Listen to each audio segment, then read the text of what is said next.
उस अमावस की काली रात में आशीष अपने ताऊ जी का पीछा कर रहा था। जैसे जैसे उसके ताऊ जी एक घर की तरफ बढ़ते जा रहे थे, उसका शक यकीन में बदलता जा रहा था। वो इस चीज का पूरा ध्यान रख रहा था कि गलती से भी उसके चाचा जी की नजर उस पर पड़ ना जाए, नहीं तो सारा खेल खत्म। कुछ समय बाद जैसे ही चाचा जी उस घर के पास पहुंचते हैं तो धीरे धीरे वो आशीष उस घर के पास जाने लग पड़ता है, और उसके बाद फिर जो नज़ारा देखता है, उसकी आंखें फटी की फटी रह जाती हैं। उसको चाबी मिल चुकी थी अपनी बंद किस्मत के दरवाजे की, लेकिन क्या ये चाबी थी उसकी बंद किस्मत के दरवाजे की, या फिर कुछ ऐसा होने वाला था उसके साथ जो ताउम्र उसको किसी मुसीबत में डालने वाला था। क्या है किस्सा आशीष का? उसके ताऊ जी कहाँ गए, क्यों जरूरत पड़ी उसके ताऊ जी को जाने की, और जो इतने सालों में आशीष ने जिस बात पर ध्यान नहीं दिया, अब वो उस बात पर खासे तौर पर ध्यान क्यों दे रहा था, क्यों अपने ताऊ जी के पीछे जा रहा था? उसके ताऊ जी उसकी हर एक इच्छा पूरी कर तो रहे थे, तो फिर क्या ऐसी नौबत आ गई कि उसको अपने ताऊ जी पर शक हो गया? शुरू करते हैं आज का किस्सा, लेकिन उससे पहले आपसे गुजारिश है कि नए हैं चैनल पर तो लाइक शेयर सब्सक्राइब करना मत भूलिएगा, साथ के साथ ही बेल आइकन को प्रेस जरूर कर दीजिएगा, हाइप जरूर कीजिएगा, कमेंट बॉक्स में जरूर बताइएगा कि कैसे लगे आज के किस्से। और जैसे ही किस्सा खत्म होगा हम पढ़ेंगे आज का कमेंट ऑफ द डे, तो देखते हैं कि आप में से किसका कमेंट आज का कमेंट ऑफ द डे बनेगा। तो बात हो रही है आशीष की। इससे पहले हम उस अमावस की काली रात की बात करें जहां पर आशीष अपने ताऊ जी का पीछा कर रहा था, और वो कुछ ऐसा देखता है जिसके बाद उसको लगता है कि उसकी किस्मत के बंद दरवाजे खुलने वाले हैं। ये सब तो बात है जैसे मैंने कहा उस रात की, लेकिन उससे पहले कई वर्षों में कुछ ऐसा हो रहा था जो सब कुछ आज इस रात की तरफ धीरे धीरे बढ़ते जा रहा था। आशीष का जब जन्म हुआ था तो वो एक बेहद ही गरीब परिवार का लड़का। अब जो ये जगह है, ये जगह मध्य प्रदेश का एक बड़ा सुदूर गांव है जहाँ पर वैसे ही गरीबी है, लेकिन इनके घर में कुछ ज़्यादा ही गरीबी थी। अब इनके परिवार में जॉइंट फैमिली थी, इनके ताऊ जी उनकी उनका परिवार, हालांकि उनकी संतान कोई नहीं थी, तो जब ये पैदा हुए तो भाई इनको बहुत ज़्यादा स्नेह था इनके साथ, ये अपने बच्चे की तरह ही पालते थे। तो इनके माता पिता हो गए, ये हो गए, बस ये परिवार था। लेकिन वो परिवार बेहद ही गरीब था। इनका कुछ 2 एकड़ का खेत था, और उसी खेत के बीच में इन्होंने एक घर बनाया था। अब उस घर के हालात बेहद ही खराब थे, टूटा पुराना खंडर टाइप घर, मानो 2 समय की रोटी भी बड़ी मुश्किल से सबको मिलती थी। 2 एकड़ में कितनी ही खेती की जा सकती है, और इसके अलावा इसके ताऊजी और इसके पिताजी को कुछ आता भी नहीं था। बहुत ज्यादा हाथ टाइट हो जाता था, खाने तक के लाले पड़ जाते थे, तो शहर में जाकर मजदूरी कराते थे, बस इससे ज्यादा कुछ नहीं। लेकिन जब ये तकरीबन 13 बरस के थे तो फिर कुछ बदलाव आने लग पड़े। अचानक से ये फिर उस गांव से उठकर शहर में चले गए। शहर में एक आलीशान घर। इनकी तो आंखें खुली की खुली रहेगी कि ये क्या सच में हकीकत है या फिर मैं कुछ सपना देख रहा हूँ। अरे हमें तो 2 वक्त की रोटी नसीब हो जाए तो वो बहुत बड़ी बात है, ये हम किस घर में आ गए? क्या हमारे पिताजी और ताऊ जी ने कोई नौकरी कर ली है क्या? हो सकता है कि उन्होंने तरस खाकर इस घर में आसपास कोई छोटा सा क्वार्टर हो हमें रहने को दे दिया हो, लेकिन नहीं, ये घर था ताऊ जी का। इनके पिताजी भी हैरान थे। वो पूछ रहे थे कि भैया ये कहाँ से आया, प्रताप भैया कहाँ से घर आया? तो प्रताप भैया कहते हैं, यानी कि ताऊ जी इनके कहते हैं कि बस मौज करो। अब मौज तो करनी थी इन्होंने। आशीष की तो जैसे मानो लॉटरी लग गई। अब आए दिन ताऊ जी इन्हें माली सहायता देते रहते, मतलब कि बस घर भी उनका था, ये उनके साथ सब रह रहे थे। और धीरे धीरे इन्होंने एक अपनी ज्वेलरी की दुकान खोल ली। अब दिन दुगनी रात चौगनी होने लग पड़ी। किसी को समझ नहीं आ रहा था, खास तौर पर इनके पिताजी को, माताजी को और उनकी पत्नी को, ताऊ जी को यानी ताई जी को, कि भाई ये सब कुछ हो क्या रहा है। और इन्हें तो समझने की कुछ जरूरत थी भी नहीं, क्योंकि इन्हें जितना पैसा आ रहा था, कभी इन्होंने सपने में भी नहीं सोचा था कि जो ये पैसा एक महीने में उड़ा रहे हैं, खर्च रहे हैं, कभी वो सारी उम्र में कमा भी पाएंगे कि नहीं। अब जब इस तरीके से पैसा आता है बिना मेहनत के, तो फिर बुरी आदतें भी लग जाती हैं। शायद इनके ताऊजी थोड़ा थोड़ा करके पैसा तो इनको दे रहे थे, लेकिन वो इस बात का कोई खासा ध्यान दे नहीं रहे थे कि उनका भतीजा बिगड़ रहा है और आशीष बिगड़ भी रहे थे। धीरे धीरे इनके आदतें खराब होनी शुरू हो गई। अमीर दोस्तों के बीच उठना बैठना तो था, लेकिन वो अमीर दोस्त कुछ अच्छे नहीं थे। संगति बेहद बुरी थी। शराब की लत लगनी शुरू हो गई 20 बरस की आयु में, यानी कि इस बात को 7 साल हो चुके थे और 7 साल में बेइंतहा दौलत थी इनके पास। इनकी जो ज्वेलरी शॉप थी, देखने में तो वो ठीक ठाक थी, ऐसा लगता ही नहीं था कि क्या सब कुछ उस ज्वेलरी शॉप से मिल रहा है। और इनके पिताजी को ताऊ जी ने खास तौर पर कहा था कि सिर्फ आपने ज्वेलरी शॉप पर बैठना है, इस चीज की चिंता नहीं करनी कि सेल हो रही है या नहीं हो रही। वो सोना ना जाने कहाँ से लेकर आते थे, लेकिन दुकान भरी रहती थी। अब ये बात बहुत ज़्यादा खटकने लगी थी हमारे पिताजी को, लेकिन मुझे इस बात की, यानी आशीष को इस बात की कोई चिंता नहीं थी। वो कहते थे कि भाई और आना चाहिए पैसा। लेकिन फिर धीरे धीरे वक्त बदलना शुरू होता है। ये एक चीज़ नोट करते थे कि जो इनके ताऊ जी हैं, पहले जब ये छोटे थे तो इनका स्वभाव बहुत अच्छा था। अच्छा कहने का मतलब कि बड़ा खुलेपन वाला स्वभाव था। लेकिन जैसे जैसे इनके पास पैसा आता गया, वो बड़े खामोश से रहने लग पड़े, अपने आप में रहते, किसी से बहुत ज़्यादा बात नहीं करते। और एक परेशानी उनके साथ हमेशा रहती थी, वो उनके चेहरे पर परेशानी रहती थी। और सबसे बड़ी बात क्या थी, वो हमेशा अगर अकेले भी कहीं बैठे हो, जैसे हम उनको देख रहे हैं बैठे हुए, और अपने हिसाब से वो अकेले हैं, कोई उनके पास नहीं बैठे, तो बस ऐसे ऐसे करके देखते रहते थे। ना जाने क्या होता था, क्या क्या उनको समस्या थी। कई बार मैं उनको मजाक में कहता था, अरे ताऊ जी, जहाँ से आप ये पैसा पूसा लेकर आते हैं, एक ही बार में सब कुछ ले आइए ना, नज़ारा आ जाएगा, हम और अमीर हो जाएंगे। तो ताऊ जी कहते थे, नहीं बेटा, पूरा नहीं, कभी भी नहीं। बस जो कमा लिया है, शायद कुछ दिनों बाद ये भी नहीं होगा, अब हमने जो कमाया है उसके सर पर ही हम खाएंगे। अच्छे से बिजनेस इस्टेब्लिश हो रहा है, बस ठीक है। मुझे ये बात अजीब लगती थी, या मुझे लगता था कि शायद मुझे टालने के लिए, या फिर मेरे खर्चे कुछ ज़्यादा बढ़ चुके हैं, उस चीज़ के लिए ताऊ जी ये बातें कर रहे हैं। लेकिन ना जाने ताऊ जी के मन में क्या था कि वो ये बातें करते थे और मैं इन बातों को लाइटली ले लेता था। धीरे धीरे फिर वो समय भी आता है जब इन बातों का पर्दाफाश होने वाला था। अब ये वक्त आता है बहुत जल्दी। जैसा मैंने कहा था कि कुछ गलत आदतें आशीष को पड़नी शुरू हो चुकी थी। उन्हीं आदतों में से एक आदत थी जुए की। शुरू शुरू में इन्होंने अपने अमीर दोस्तों के साथ जुआ खेलना शुरू किया, जीते, बहुत जीते। जब ये 1 लाख का 2 लाख करते, 2 का 4 करते, तो उनको बड़ा आनंद आता। लेकिन इनको ये नहीं पता था कि ये लाखों की जो कमाई, लाखों का लाभ, करोड़ों का नुकसान भी बनेगा। एक दिन शराब के नशे में धुत जुए की बाजी चल रही थी। ये जीतते जा रहे थे, इनकी खुशी का ठिकाना नहीं था। अंदर का शैतान जाग चुका था। हर बाजी जीतने के बाद शैतानी हंसी इनके चेहरे पर साफ दिखाई देती थी, लेकिन वो हंसी एकदम से गायब होती है जब बाजी बढ़ने लगती है। धीरे धीरे रकम बढ़ती जाती है और रात ही रात में ये 2 करोड़ रुपए हार जाते हैं। अब इनके सामने थे वो भेड़िए जो इनसे पैसा निकलवाने में माहिर थे।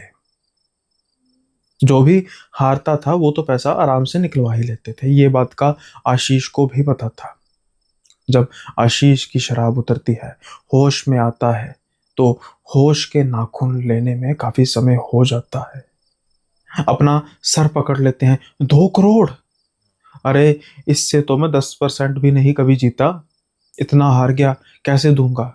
लेकिन अब उसके जो अमीर दोस्त, जो सारे दिन उसकी चमचागिरी करते थे, उसकी तारीफें करते थे, वो उसको धमकियां दे रहे थे कि भाई ये तो देना पड़ेगा, हमारे हाथ में कुछ नहीं है, अगर ना दिए तो ये जो जो भी हैं तुम्हें छोड़ेंगे नहीं। तो बस एक तारीख बता दो, जो जल्दी से जल्दी जो आएगी, दूर की नहीं, हम उसी तारीख पर तुमसे पैसे ले लेंगे, उससे पहले तुमको तंग नहीं करेंगे। हाँ, बीच बीच में याद दिलाते रहेंगे, क्योंकि तुम्हें याद रहेगा तो तुम अरेंजमेंट भी करोगे। अब वो याद दिलाने का जो तरीका है, थोड़ा सा रूड हो सकता है मेरे भाई, लेकिन क्या करें, व्यवहार तो व्यवहार है। दोस्ती अपनी जगह, धंधा अपनी जगह। 2 करोड़ रुपया मिल जाना चाहिए। आशीष का रंग उड़ चुका था। वो अपने इस दोस्तों का रंग देखकर काफी हक्का बक्का रह चुका था, लेकिन एक उम्मीद तो उसके मन में थी, ताऊ जी देख लेंगे। ताऊ जी मुझे हर रोज ताऊ जी मुझे हर महीने 3-4 लाख रुपए तो देते रहते हैं, तो 2 करोड़ रुपए उनके लिए बहुत बड़ी बात नहीं होगी। कुछ सोना ही तो बेचेंगे अपनी ज्वेलरी शॉप में से और हमें पैसा मिल जाएगा। ये ये इतनी टेंशन बाद में लेते नहीं है और घर चले आते हैं। अब ये मौका ढूंढ रहे थे कि कब अपने ताया जी से ये बात करेंगे, और इनको पूरा विश्वास था कि ताया जी कहेंगे, थोड़ा सा डांटेंगे, थोड़ा सा ज़्यादा भी डांट देंगे कोई बात नहीं, लेकिन बाद में कहेंगे कि भाई इस बार कर रहा हूँ, अगली बार नहीं, और अगली बार मैं भी नहीं करूँगा, सच में कम से कम जुआ तो नहीं खेलूंगा। अब इनके ताऊ जी बैठे हुए थे, ये जाते हैं उनके पास चेहरा लटकाए हुए, पूछते हैं कि बेटा क्या हुआ। तो ये कहते हैं कि ताऊ जी एक बहुत बड़ी गड़बड़ हो गई। ताऊ जी पूछते हैं अरे सब कुछ ठीक ठाक है। तो ये कहते हैं नहीं ताऊ जी, ठीक होता तो मैं ऐसे थोड़ा मुंह लटकाता। तो बता बेटा क्या हुआ। ये कहते हैं कि ताऊ जी आपकी बहुत ज़रूरत है मुझे। ताऊ जी हंस के कहते हैं बेटा वो तो रहती है, लेकिन काम तो बता क्या हुआ, मुझे डरा मत। ये कहते हैं ताऊ जी ऐसे ऐसे, बस मैं ना कुछ समय से अपने दोस्तों के साथ ऐसे ही जुआ खेलता था, जीतता जा रहा था, लेकिन आज कुछ ज़्यादा नुकसान हो गया। जुए का नाम सुन के ही ताऊ जी थोड़ा सा से डांटते हैं कि बेटा तुझे मैं पैसे देता हूँ इसका मतलब ये नहीं है कि तू अय्याशी करे, तुझे ध्यान रखना चाहिए पैसों का। शायद उनके मन में होगा 5, 7, 10, 12 लाख रुपए हारा होगा, लेकिन जैसे ही ये पूछते हैं अच्छा बता कितने हारा, मैं देखता हूँ। तो ये कहते हैं ताऊ जी 2 करोड़। जैसे ही 2 करोड़ का नाम सुनते हैं ताऊ जी की आंखें खुली की खुली रह जाती हैं कि 2 करोड़, अरे भाई क्या किया सारी रात तूने। कहता बस ताऊ जी गलती होगी, ये कह के ऊंची ऊंची रोने लग पड़े। अब ताऊ जी कहते क्या करें। ये कहते हैं वो बड़े खतरनाक लोग हैं ताऊ जी, जब तक उनकी एक एक पाई हम नहीं लौटाएंगे तब तक वो हमें चैन से नहीं जीने देंगे, और उन्होंने हमें कह दिया है कि मुझे मुझे इतनी तारीख को पैसे देने हैं। अब ताऊ जी परेशान हो कहते हैं कि इतने पैसे कहाँ से लेकर आऊँगा। ये कहते हैं ताऊ जी जहाँ से आप पहले लेकर आते हैं। ताऊ जी गुस्सा हो जाते हैं, तेरा दिमाग खराब है, तुझे क्या लगता है कि पैसे पेड़ पर हैं, उस पेड़ पर लगे हैं कि मैं उससे उतारूंगा और तुझे दे दूंगा, क्या तुझे पता भी है कैसे आते हैं पैसे। ये कहते हैं कि ताऊ जी मुझे ये तो नहीं पता कैसे आते हैं पैसे, लेकिन ये पता है कि पैसे आ जाते हैं, और अगर ये 2 करोड़ रुपए का अरेंजमेंट ना हुआ तो आप समझ आइए कि मेरी मौत पक्की है। अब मेरी ज़िंदगी आपके हाथों में है, या तो आप 2 करोड़ रुपए का बंदोबस्त कीजिए, या तो फिर आप कुछ दिनों बाद मुझे मरा हुआ पाएंगे। अब ताऊ जी ये कैसे देख सकते थे। ताऊ जी कुछ सोचते हैं, वो कहते हैं कि देख आशीष तूने बहुत बड़ी गलती कर दी, मैं तुझे क्या कहूँ अब, लेकिन पैसों का अरेंजमेंट तो करना पड़ेगा, करता भी हूँ, लेकिन अब मुझे लगता नहीं है कि ज़्यादा समय बचा है। ये कहते हैं कि मैं समझा नहीं ताऊ जी। ताऊ जी चुप हो जाते हैं और उठ के चले जाते हैं और कहते हैं तुझे थोड़ी देर बाद मैं बात करता हूँ। कुछ समय बाद ताऊ जी अपने कमरे से बाहर निकलते हैं और कहते हैं कि कब की तारीख है। तो ये कहते हैं कि आज से 5 दिन बाद की। ताऊ जी नाम ऐसे हिलाते नहीं, उनको क्या है कि कम से कम 30 दिन लगेंगे, अमावस के बाद 5 दिन और, अमावस कुछ 15 दिन बाद आने वाली थी, और उसके बाद 5 दिन और। ये कहते हैं कि ताऊ जी मैं ये चीज़ समझा नहीं कि अमावस, मैंने कहा ना कि अमावस के बाद 5 दिन और, यानी कि 20 दिन, माफ़ कीजिए अगर मैंने 30 दिन कहा होगा, 20 दिन थे। और उसके बाद फिर थोड़ी सी बहस भी होती है, लेकिन कहते हैं कि इतनी जल्दी अरेंजमेंट नहीं हो सकता 2 करोड़ का, मैंने कहा ना समय लगेगा। खैर अब ये बात करते हैं ऊपर जो भी इनके थे, और वो कहते हैं कि ठीक है 20 दिन बाद दे देना, लेकिन थोड़ा सा ऊपर ब्याज लगेगा। हालांकि 5-7 लाख रुपए उनके पास पड़ा था जो इन्होंने खर्चा नहीं था, तो इनको था ठीक है कोई बात नहीं निपटा लेंगे। लेकिन इस बात का संशय तो अब इनको हो चुका था कि ताऊ जी आखिर मान गए, यानी कि अगर चाहें ताऊ जी तो पैसे ज़्यादा भी बना सकते हैं, फिर हमें ये थोड़े थोड़े करके पैसे क्यों देते हैं, क्या कारण है। अब जितने दिन बचे थे उस दिनों में इनके मन में संशय होने लग पड़ा था, और ये ताऊ जी की गतिविधियों को ध्यान में रखने लग पड़े थे कि आखिर ताऊ जी पैसा लेकर कहाँ से आएंगे।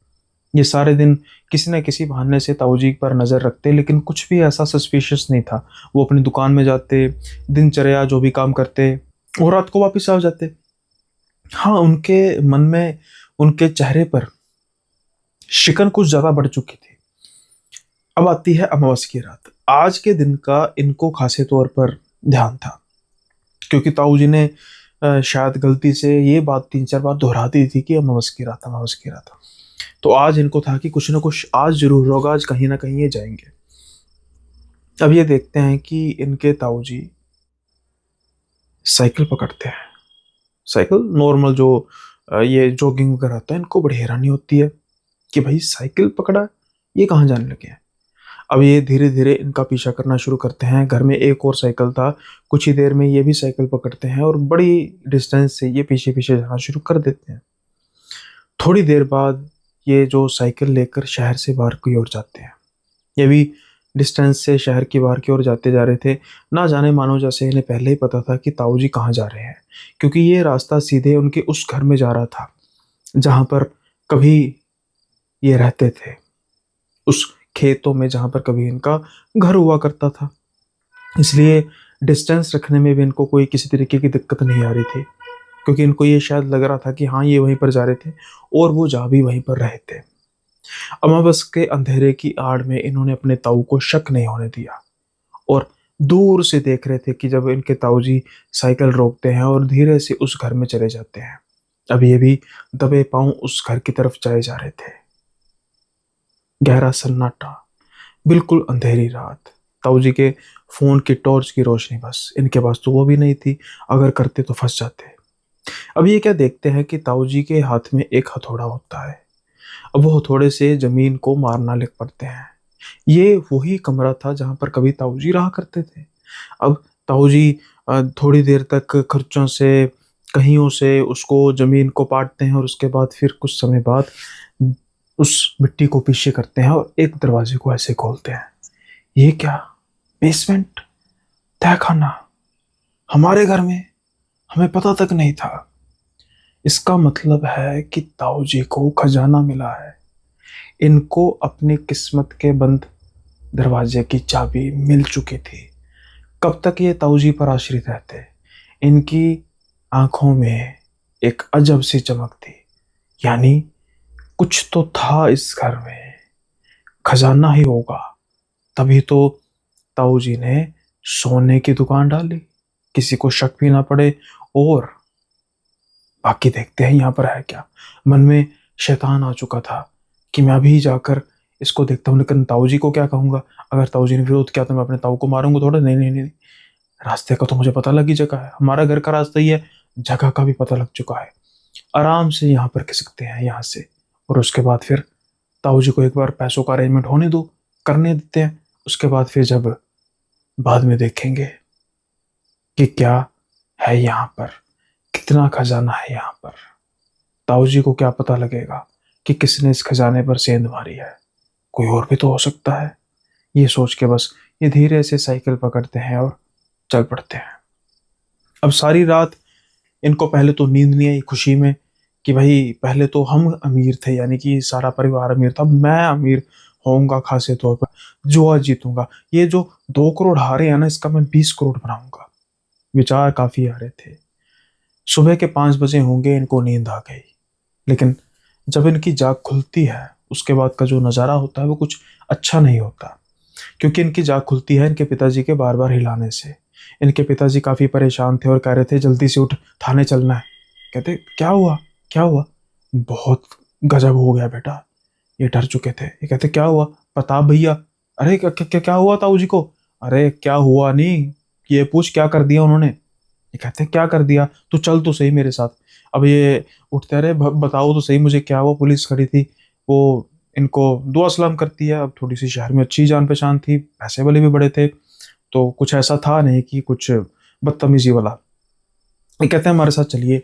रास्ते में फिर इनको पता लगता है कि हुआ क्या, और जब उसके बाद ये सुनते हैं तो इनकी पैरों तले जमीन खिसक जाती है, दिल दहल जाता है।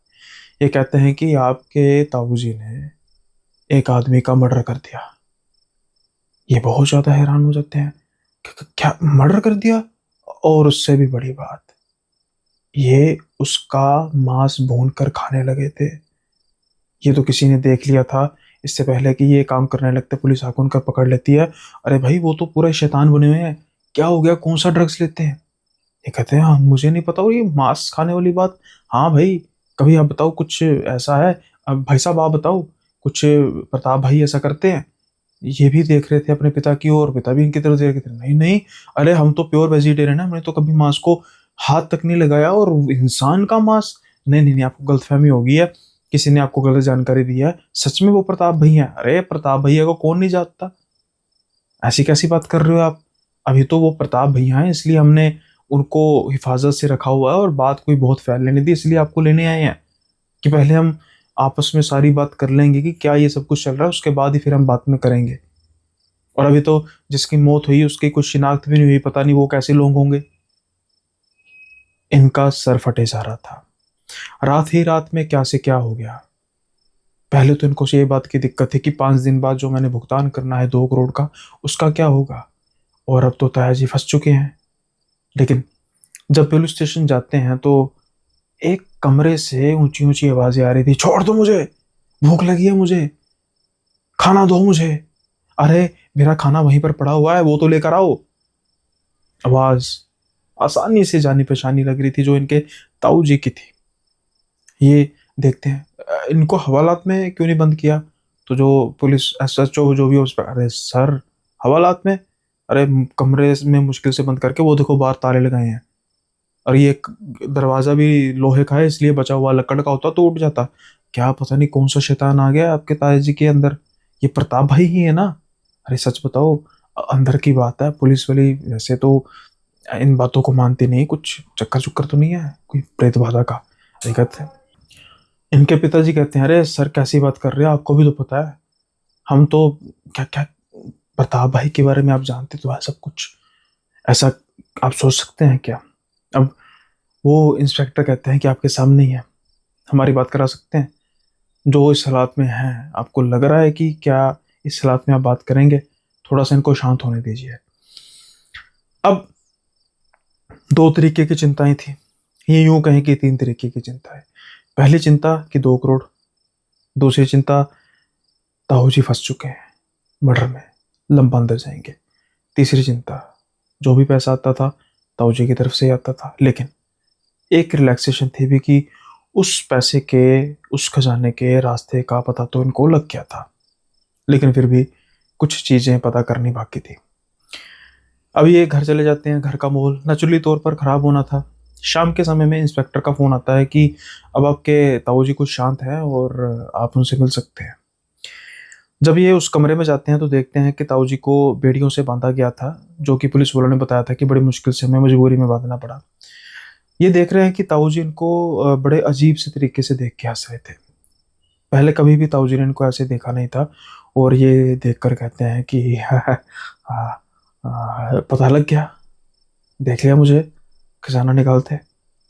अब ये हैरानी से, आपको कैसे पता लगा? अरे छोड़, मेरी बात सुन, खजाना है अरबों खरबों का, गिनती में नहीं आता, इतना खजाना है वहां पर, सोना ही सोना, कभी खत्म नहीं हो सकता, सब तेरा है, जाके ले ले, जाके ले ले। लेकिन ये बात सुनकर आशीष खुश नहीं हो रहे थे, बल्कि वो परेशान हो रहे थे। कारण उसका ये था कि बोल तो ताऊ जी रहे थे, दिखने में तो वो ताऊ जी थे, लेकिन वो आवाज ताऊ जी की नहीं थी। वो आवाज किसी राक्षस की थी, जैसे उनके बीच में से कोई राक्षस बोल रहा है। इनको अब ताऊ जी से डर लग रहा था। ये जल्दी से बिना कुछ कहे बाहर आ जाते हैं और कहते हैं कि किसी चीज की चिंता मत करिएगा। उनको जो भी सेवा पानी करते हैं और कहते हैं कि आप बस ध्यान रखिए इनका। लेकिन शायद किस्मत को कुछ और ही मंजूर था, और रात के 1 बजे फोन आता है कि आपके ताऊ जी ने कस्टडी में अपने आप को खत्म कर दिया। ये हैरान कैसे किया? ये तो हम भी बहुत हैरान हैं। उनकी गर्दन बिल्कुल मुड़ी हुई थी, जैसे उन्होंने अपनी गर्दन को ही मोड़ दिया हो। हालांकि ये पॉसिबल नहीं है, और उस कमरे में आपको पता है कि दूसरा कोई था भी नहीं, कौन करेगा? ये खुद ही कर सकते हैं, लेकिन हमें फिर वही बात कि मानने में नहीं आता, किस बात को माने कि उन्होंने किया जो कि पॉसिबल ही नहीं है, लेकिन उनके अलावा किया किसी ने। कोई और भी तो नहीं था। अब जल्दी से ये थाने में जाते हैं और उस थाने में ताया जी की लाश पड़ी हुई थी। गर्दन उल्टी हुई हुई थी, आंखों में आंसू की धार साफ तौर पर नजर आ रही थी, जैसे शायद मानो उन्होंने अपनी खुद की बलि दे दी है। ताया जी का खेल खत्म हो चुका था। हम सबका रो रो के बुरा हाल था। मेरा और बुरा हाल था क्योंकि 4 दिनों बाद किस्त जानी थी। उन भेड़ियों को भी तो पता लग ही जाना था। अगले दिन जब संस्कार की तैयारी चल रही थी तो वो भी आते हैं, मुझे आकर गले मिलते हैं, दुख जाहिर करने के लिए नहीं, कान के पास बात बोलने के लिए। तेरा एटीएम तो खत्म हो गया, लेकिन भूलना मत, 3 दिन पड़े हैं। चल, कुछ दिन और दिए, तरस खा लिया तुझ पर, बिना ब्याज के 10 दिन तुझे और दिए। 2 करोड़ रुपए दे देना, नहीं तो फिर ये जो तेरे ताया की चिता चल रही है, यहाँ पर तेरी जलेगी। सुना है तेरे ताया जी ने खुद को खत्म कर लिया। हो सकता है कुछ देर तड़फे हों, कुछ देर कराए हों, लेकिन हम इस बात की गारंटी करते हैं, तू बहुत तड़फेगा, बहुत कराएगा। पहले टांगे काटेंगे, बाजू काटेंगे, जुबा काटेंगे, आंखें फोड़ेंगे, फिर तुझ में जान बची तो फिर निकालेंगे। ये कहते हुए वो थोड़ा सा कंधे से पकड़कर पीछे करते हैं और चले जाते हैं। अब असली खेल शुरू हो चुका था। इनको अपने ताया जी की मौत का दुख तो था, लेकिन उससे ज्यादा चिंता थी अपनी जान की। घर में जब आते हैं तो अब इनके दिमाग में एक बात घूम रही थी कि उस तय खाने में खजाना छिपा है, बहुत सा खजाना। वो खजाना ना ही सिर्फ इनके मुंह पर 2 करोड़ मारने के लिए काफी है, बल्कि कई 100 करोड़ रुपए देकर जाएगा मुझे। लेकिन एक बात, अगर ताया जी उस समय रात को गए थे, कुछ ना कुछ तो उन्होंने निकाला होगा। ये अपने ताया जी के कमरे में जाते हैं, कमरा छानना शुरू करते हैं और इनकी उम्मीद के मुताबिक बिल्कुल ठीक था। वहां पर एक जगह पर कोने में सोना पड़ा हुआ था। यह सोने को देखकर खुश हो जाते हैं, क्योंकि वो सोना कम से कम 3 से 4 किलो था, जो तकरीबन तकरीबन जरूरत को पूरा करने के लायक था। यानी ताया जी ने अपना काम कर तो दिया था, लेकिन फिर क्या हुआ उसके बाद कि ताया जी ने इतनी घिनौनी हरकत कर दी। पहले एक इंसान को मारा, फिर उसको खाने की कोशिश की। ऐसा कैसे हो सकता है? ये बात इनको हजम नहीं हो रही थी।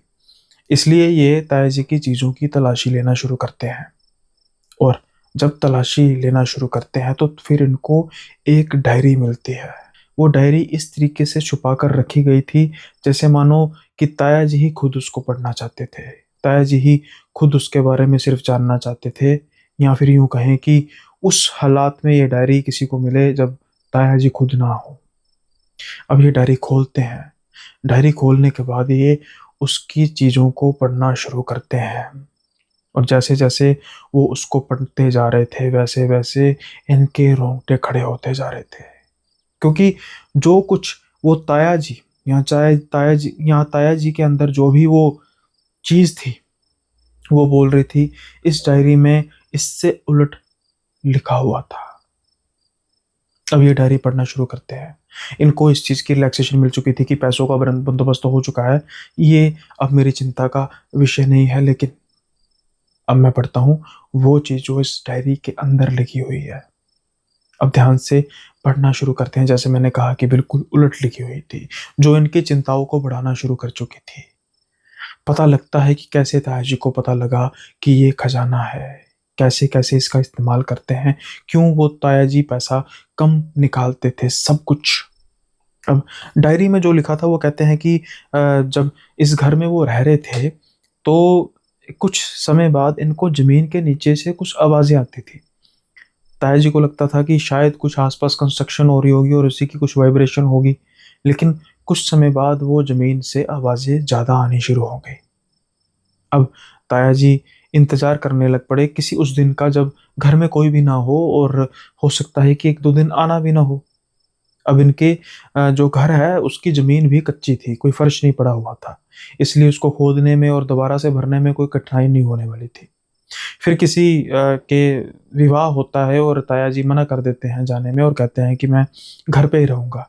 हालाँकि उनकी पत्नी भी कहती है कि नहीं, मैं भी साथ में रहूँगी, लेकिन ये उसको डाँट वगैरह के कि भई नहीं, तुझे जाना पड़ेगा, तो उनको भेज देते हैं।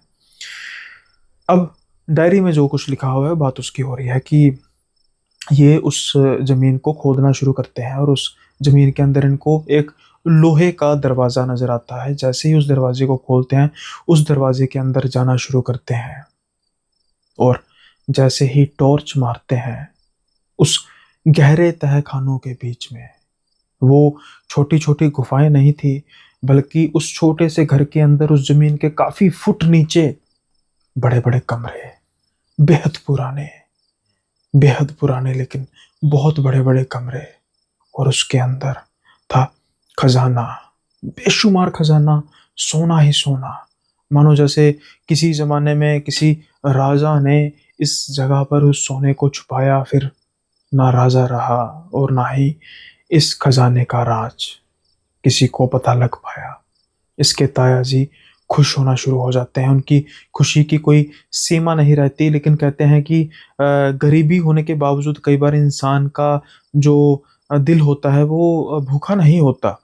तो इन्होंने पहले बहुत लालच नहीं किया और बहुत ही कम सोना उठाया, ताकि इससे कम से कम आने वाले कुछ दिनों में अपना पेट तो भरा जा सके, घर की मरम्मत की जा सके।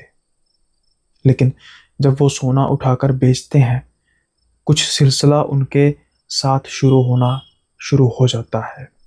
उनको एहसास होने लग पड़ता है कि कोई उनके साथ है। उनको कुछ आवाज़ें सुनाई देने लग पड़ती हैं। हालाँकि शुरू-शुरू में पैसे की खुशी में वो इन चीज़ों पर ध्यान नहीं देते, लेकिन जैसे-जैसे वो उस जगह से पैसा निकालते गए, वो आवाज़ें बिल्कुल पास आनी शुरू हो गई। और फिर ये हुआ। क्या? डायरी में लिखा ये हुआ? वो डायरी का जब अगला पन्ना देखते हैं, वहाँ पर कुछ वो अपनी फ़ोटोज़ खींची हुई थी, सेल्फ़ी टाइप। और उन फ़ोटोज़ में से बिल्कुल एक, जैसे कुछ फ़ोटोज़ थी, उसमें बिल्कुल साथ में एक परछाई नज़र आ रही थी। बेहद डरावनी परछाई। देखने में ऐसा लग रहा था जैसे कोई खूंखार प्रेत है। यानी कि वो कहना चाह रहे थे कि अब उनके साथ कोई है, जो हमेशा उनके साथ रहता है। अलग-अलग फ़ोटो में वो नज़र आ रहा था कि किसी फ़ोटो में वो दूर है, फिर उससे फ़ोटो में वो आगे है, धीरे-धीरे बढ़ता-बढ़ता उनके पास आता जा रहा है। अब इस चीज़ का राज क्या था? इस चीज़ का राज ये था, जो इन्होंने आगे डायरी में लिखा, जिनके बाद इनको 2 चीज़ों का पता लगा कि वो पैसा इतना सोना कम क्यों निकालते थे, और दूसरा कि वो परेशान क्यों रहते थे। जैसे-जैसे वो उस खजाने से हिस्सा निकालते थे, वैसे-वैसे वो परछाई उनके करीब आती जाती थी और एक समय पर आकर उस परछाई ने इनके शरीर पर काबू कर लेना था। और उसके बाद खेल खत्म। ये लिखा था। इसलिए वो बहुत कम पैसा निकालते थे, और उन्होंने ये भी लिखा था कि कभी उन्हें पैसा ज़्यादा निकालने की ज़रूरत पड़ी, तो वो उस राक्षस की चपेट में आ जाएँगे। फिर उस पर उनका नहीं, बल्कि उस राक्षस का कब्ज़ा होगा, और अगर उन्होंने कुछ ऐसा काम किया जो इंसानी नहीं होगा, तो ये समझ लेना कि मैं तो कब का मर चुका हूँ, मेरे अंदर अब वो शैतान है। यानी कि इनके ताया जी जब ये सोना लेकर आए, वो लिमिट क्रॉस हो चुकी थी। वो खजाना निकालने की लिमिट क्रॉस हो चुकी थी और अब उन पर शैतान का कब्जा हो चुका था। यानी कि सोना रखने के बाद उनके ताया जी चल बसे थे और उनके शरीर पर कब्जा था उस प्रेत का। उनका लिखना था, उसकी आवाज़ें आती थी मुझे। वो कहता था कि और निकालना, एक ही बार में निकाल ले, लेकिन मुझे पता लग चुका था कि जैसे मैं जल्दी-जल्दी पैसा निकालता रहूँगा, ये मेरे करीब आता जाएगा और उसके बाद मुझ पर काबू कर लेगा। लेकिन शायद अपने भतीजे को बचाने के चक्कर में उन्होंने वो गलती कर दी। अब इनकी आँखों में आँसू तो थे, लेकिन उससे बढ़कर भी कुछ था, और वो था लालच। लालच सोने का।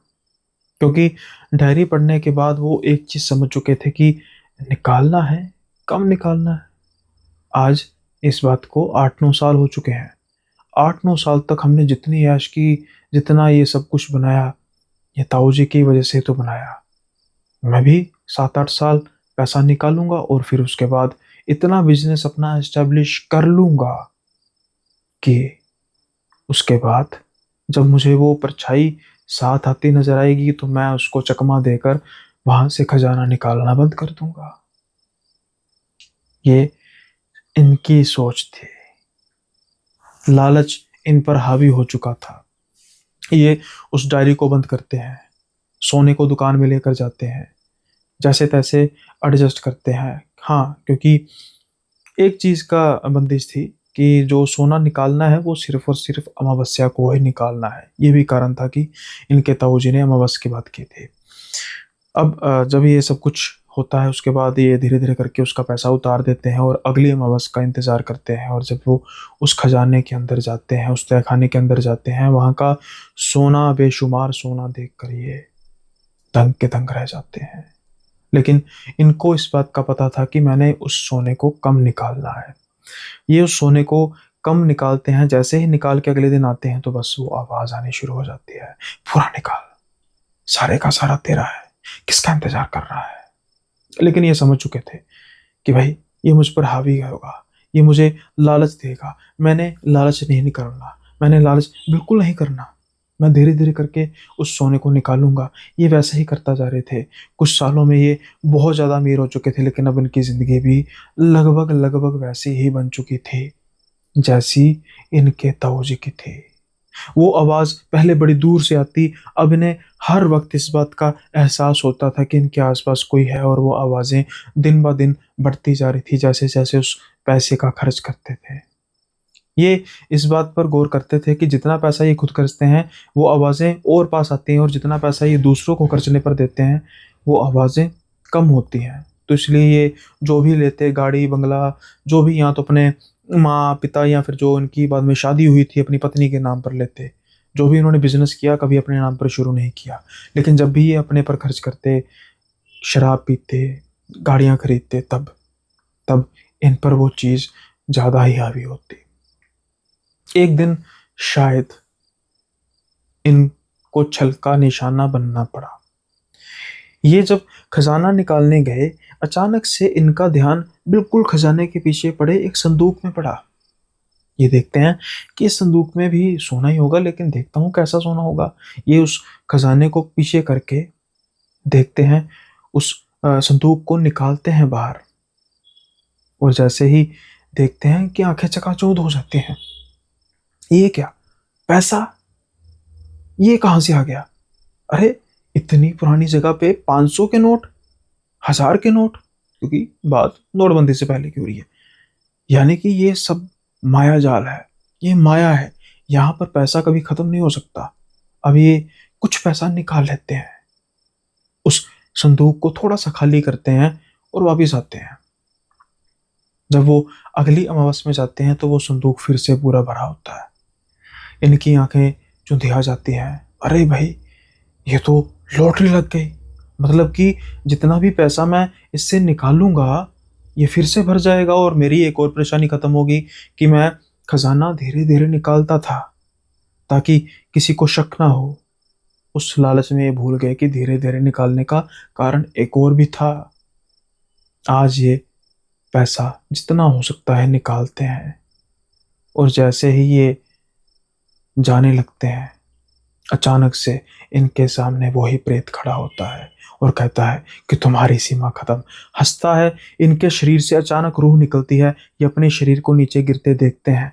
अब इनका शरीर मुर्दा पड़ा था, इनकी आत्मा परेशान थी और वो प्रेत इनको देख के हंस रहा था। लेकिन जैसे ही वो प्रेत इनके शरीर में जाने लगता है, झटके से बाहर निकलता है और ये देखते हैं कि ये फिर अपनी शरीर के पास जाकर जिंदा हो जाते हैं। वो प्रेत के चिल्लाने की आवाज़ें आ रही थी। ये पैसे को वहीं छोड़कर भागते हैं बाहर की तरफ, निकलते हैं। हैरान थे, हैरान थे इस बात को लेकर कि मैं कैसे बच गया? मैंने तो कुछ ऐसा अच्छा काम किया भी नहीं है, फिर मैं कैसे बच गया? क्या हुआ? कुछ हुआ क्या? सच में ये चमत्कार है? क्या किसी ने मेरे साथ दिया?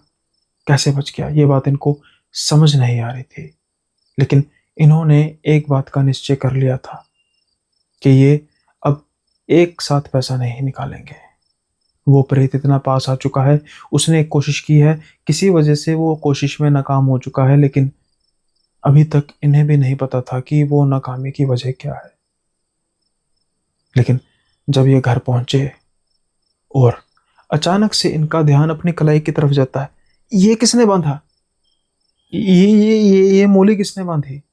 इनकी पत्नी कहती है, वो मम्मी जी ने बांधी थी जब आप सो रहे थे ना, तो कुछ दिनों से आप ज़्यादा ही परेशान थे, तो इन्होंने किसी पंडित जी से बात की थी और उन्होंने कहा था कि ये जो मोली है अभिमंत्रित है और ये मोली कभी इनसे उतरने मत देना। जब तक ये मोली इनके कलाई पर रहेगी, कोई भी बुरी से बुरी आत्मा भी इनको परेशान नहीं कर पाएगी। आज इन्हें समझ आ चुकी थी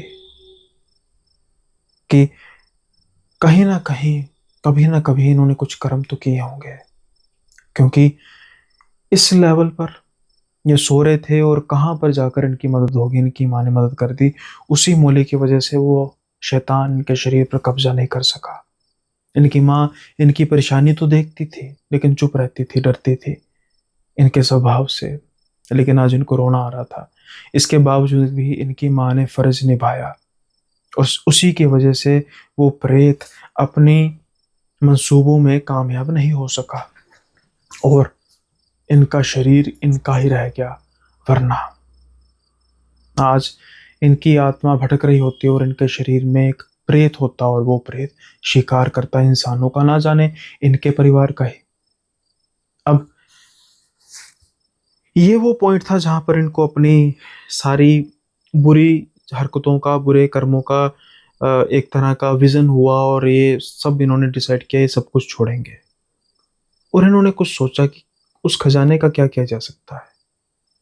ये देखना चाहते थे कि क्या सच में वो संदूक आज फिर भरा है, क्योंकि वो जो बोरी थी, पैसों का बोरी थी, वो तो उन्होंने बाहर रखी थी जो उसी कमरे में थी।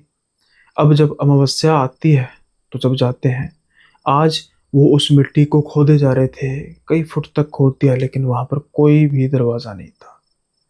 यानी कि उस प्रेत को पता लग चुका था कि शिकार नहीं हो पाएगा। और इन 15 दिनों में उन्हें कुछ ऐसा महसूस भी नहीं हुआ कि प्रेत उनके आसपास है। यानी कि वो एक भ्रम जाल था शिकार करने का, वहां पर कोई भी ऐसा खजाना नहीं था, बस वो ललचाता था लोगों को और बाद में उनके शरीरों का शिकार करता था, उनके शरीरों के द्वारा अपने भूख को मिटाता था, अपनी हैवानियत पूरी करता था। लेकिन अब जो इनका पैसा था, इससे उन्होंने सबक लिया और उस पैसे पर ही इन्होंने अपनी आगे की ज़िंदगी को सही रखने का फैसला किया, ना कि कोई फास्ट मनी से।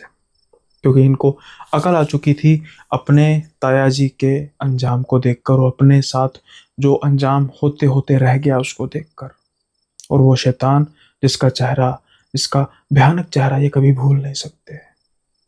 ये आज शुक्रगुजार हैं अपने उस ताया जी के भी, जिन्होंने अपनी ज़िंदगी खराब करके इनकी ज़िंदगी बनाई और इन्होंने अपनी ज़िंदगी खराब करने में कोई कसर नहीं छोड़ी। लेकिन आखिर में इनकी माँ की वजह से इनकी ज़िंदगी बची। ये शुक्रगुजार है उन सबके। उम्मीद है कि आपको ये किस्सा बेहद पसंद आया होगा। पसंद आया तो लाइक शेयर सब्सक्राइब करना मत भूलिएगा। और अब हम बढ़ते हैं आज के कमेंट ऑफ द डे की ओर और देखते हैं।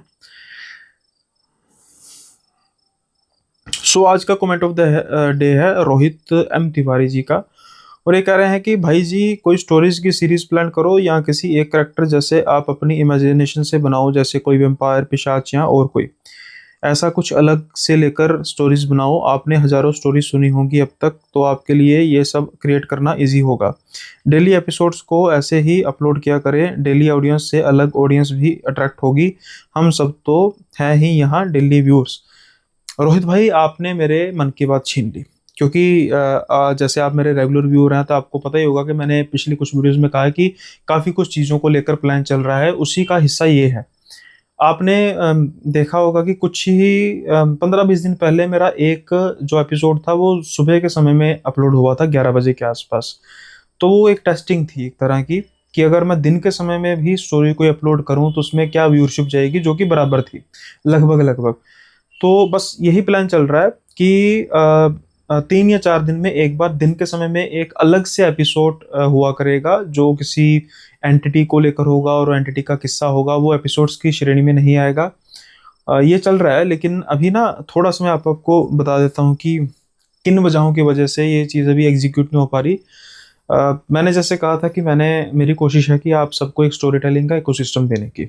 उसमें जो पंजाबी है, पंजाबी स्टोरी टेलिंग है, वो भी, उसका भी चल रहा है। जो मेरे दूसरे चैनल का पॉडकास्ट है उसको भी मैं लेकर चल रहा हूँ, और वहाँ पर मैंने लाइक वो चैनल सिर्फ पॉडकास्ट नहीं होगा, लाइक वो ऑल ओवर होगा, जिसमें हाँ, कुछ क्राइम थ्रिल या फिर सस्पिशियस थिंग्स हो गया, मिस्टीरियस थिंग्स हो गया, इन चीज़ों को लेकर भी बात की जाएगी।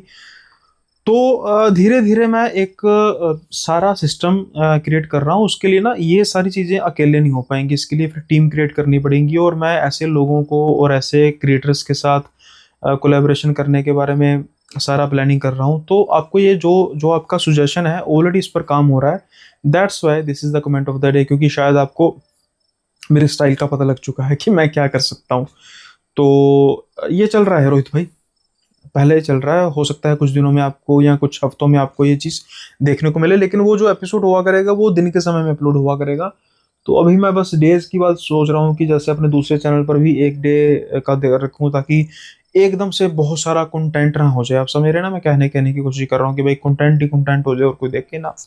तो इस तरीके से कंटेंट प्रोवाइड किया जाए ताकि लोग आसानी से टाइम निकाल कर देख सकें। इसी वजह से अभी थोड़ा सा चल रहा है। लेकिन जैसे आप कह रहे हो इमेजिनेशन वाला, देखो 2-3 चीज़ें हैं। सीरीज़ का क्या होता है, एक ना पार्ट्स का ये होता है कि जैसे पहला पार्ट तो सभी देखेंगे, दूसरा पार्ट जो नए व्यूअर्स देखेंगे वो कंफ्यूज हो जाएंगे, पहला पार्ट देखें, कहीं नहीं इंटरेस्टेड होते। तो सीरीज़ का तो अभी नहीं, लेकिन कुछ लेट्स से मानो एक हमने एंटिटीज की सीरीज लिखी, उसमें अलग अलग घोस्ट होंगे, ये हो सकता है, ना कि सीक्वल वाइज हो सकता है। तो ये सोचा जा सकता है। लेकिन सच में ये एक सच में बड़ा अच्छा आइडिया है जो मेरे दिमाग में पहले से चल रहा है, और इस पर काम भी अभी चल रहा है। ये था कमेंट ऑफ द डे आज का, और उम्मीद करता हूँ कि जो आपको ये किस्सा है पसंद आया होगा। साथ के साथ ही पसंद आया तो लाइक शेयर सब्सक्राइब करना मत भूलिएगा, और मेंबरशिप, भाई मेंबरशिप भी बहुत ज़रूरी है। मेंबर्स बढ़ रहे हैं, बहुत बहुत धन्यवाद आप सबका। और जल्दी ही मेंबरशिप की एक नई वीडियो आएगी, लेकिन जो पहले आ चुकी हैं, जैसे लुधियाना की वो खौफनाक चुड़ैल, या फिर मुर्दों की ट्रेन, या फिर एक पंजाब के जंगल की भूतों की बारात, या फिर एक ऐसी मंगेतर जो परेशान है अपने मंगेतर की आत्मा से, या फिर एक लाल साड़ी बड़ी चुड़ैल, ऐसे कई किस्से हैं जो आपको मेंबरशिप में देखने को मिलेंगे। और कुछ भारी भरकम नहीं है, बस 29 रुपये पर मंथ, यानी कि 1 रुपये से भी कम पर डे में आपको इतने सारे किस्से सुनने को मिलेंगे। और ये सफ़र थमेगा नहीं, चलता ही चले जाएगा, नए नए किस्से जुड़ते जाएंगे, जो कि आप रेगुलर वीडियोस में तो नहीं सुन पाएंगे, लेकिन बिल्कुल जैसे कहते हैं ना, एक्स्ट्रा ट्रीटमेंट मिलेगी। लेकिन इसका मतलब ये भी नहीं है कि जो रेगुलर किस्से आ रहे हैं वो नहीं चलेंगे, वो ऐसे ही चलते रहेंगे, पॉडकास्ट ऐसे ही चलते रहेंगे। So this was the episode, और उम्मीद करता हूँ आप एंजॉय कर रहे हैं सब कुछ। ये कमेंट ऑफ द डे को भी जल्दी से लिखिए कमेंट्स यार, आप भी लिखिए comments, suggestions, observations, criticism, appreciation, जो भी है आप लिखिए। और ऐसा नहीं है कि भाई ये भी बात मत सोचना कि मान लीजिए आपने 290 एपिसोड में लेट से कमेंट किया, और अब चल रहा है 325 एपिसोड, और वो 290 का नहीं माना जाएगा। हो सकता है कि कहीं ना कहीं मुझे वो उस पॉइंट पर आकर रेलिवेंट लगे, तो वो भी कमेंट ऑफ द डे बन सकता है। इसलिए कमेंट्स जरूर करते रहिएगा, और ज़्यादा से ज़्यादा कमेंट्स कीजिएगा, ताकि जो एंगेजमेंट है, इंटरेक्शन है, बढ़ती रहे, और आपके भाई को यूट्यूब ग्रो करता रहे आपकी वजह से। अब समय हो चुका है आपसे विदा लेने का। जल्दी ही मिलेंगे अगले एपिसोड में नए किस्सों के साथ। तब तक के लिए बाय बाय, अपना ख्याल रखिएगा।